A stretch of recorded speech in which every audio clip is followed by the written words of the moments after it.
So, after the success of the Mk1 Golf Gti, VW then introduced what became, in my opinion, the most iconic GTI out of all the different generations to date. The Mk2 Gti was launched. Now, originally it was launched in September 1984, straight off the production line as a GTI model. Now, the first car came out, it had the 1.8 8-valve engine, K-jet fuel in 112 brake, 0 to 60 in about 8.5 seconds, and about 115 mile/hour top end. Now, obviously, those facts and figures have got a bit of leeway versus how they were recorded back in the day versus how we find them now.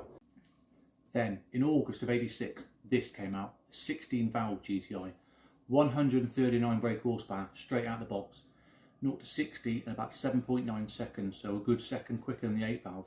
20% increase in power. This was the motor to have in the Golf. Some did say the 8-valve was the quicker car. Now, I beg to differ. I love the 16-valve. It's more of a driver's car. It needs to be worked to get it singing. Now, the 8-valve is a better car low down. But hey, horses for courses, they're both fantastic engines. 1 year after the 16-valve was introduced came its first little facelift. Now, the things you'll notice the most is the quarter windows. They did have a seal down there, a quarter window, and the mirror was here, as pictured here. So the facelift was to put a more modernised one sheet glass, moving the mirror forward to the front, close to the A-pillar. Next was the grille. This is the more modern 5-slat grille and was replaced in favour of the original 7-slat grille shown here.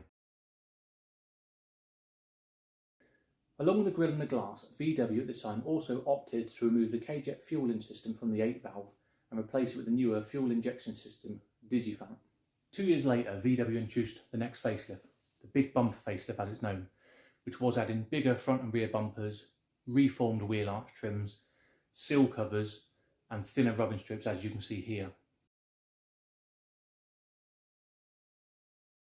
Along with this, there was an introduction of a new electric system, CE2, Central Electrics 2, CE1 being the first one. Now, the easy way to tell this is CE1 has the hazard warning switch on the dash here. And the CE2, the hazard switch has moved to the steering column here. So, enough of the facts and figures and the waffle. Why is the Mark II one of the most followed and loved Mark II variant vehicles at the VW range? Now, I've owned quite a few. I had an 8-valve GTI as standard, first big boy car, after the ones that end up in ditches and stuff. That was an 8-valve GTI, as I said. That then turned into a 2-litre 8-valve. Mark III AGG bottom end, raised head, blah blah blah. Good fun, but 135 brake. That then turned into a 1.8 20-valve turbo, about 250 brake. Later down the line, that then turned into run a 4-wheel drive addict system with the 20-valve turbo, and that was fun. Later down the line still, it then turned into a stroked 2-litre 20-valve turbo. 345 pound-foot of torque that put out, and that was a fun car. I also had a 1.3 driver. Fantastic car, I loved it to bits. I would take it back tomorrow, but someone made it fall over. It had a bigger carb on it, low, slow, big exhaust, fantastic. That was more fun to drive and be in than the turbo was, to be honest. I also had another 1.3 driver at a time, had it for a short period, and currently having the booted Golf, e.g. the Jetta, and my slightly more fruitful 16-valve. So modifications are whatever you want. Engine conversions you've got, you're rating 16 valves, big carbs, throttle bodies, or just standard, whatever you want. You've got 20-valve turbos you can put in there, which have a number of combinations. You've got your VR6s, or VR6 turbo supercharged, R32, R36, again turbo supercharged. You've got your TDI conversions. Oh, what else you got? You've got your VR5 conversions. What else you can put in there? You've seen some Saab turbo engines being in these. They're quite a solid lump. And some people even put a Honda VTEC lump in it. Yeah, some people want a car that's even higher revving, producing even less torque. Only joking. Whoever's put a supercharged or turbocharged Honda engine in one of these, fair play. 80s hot hatches are currently fetching mega money.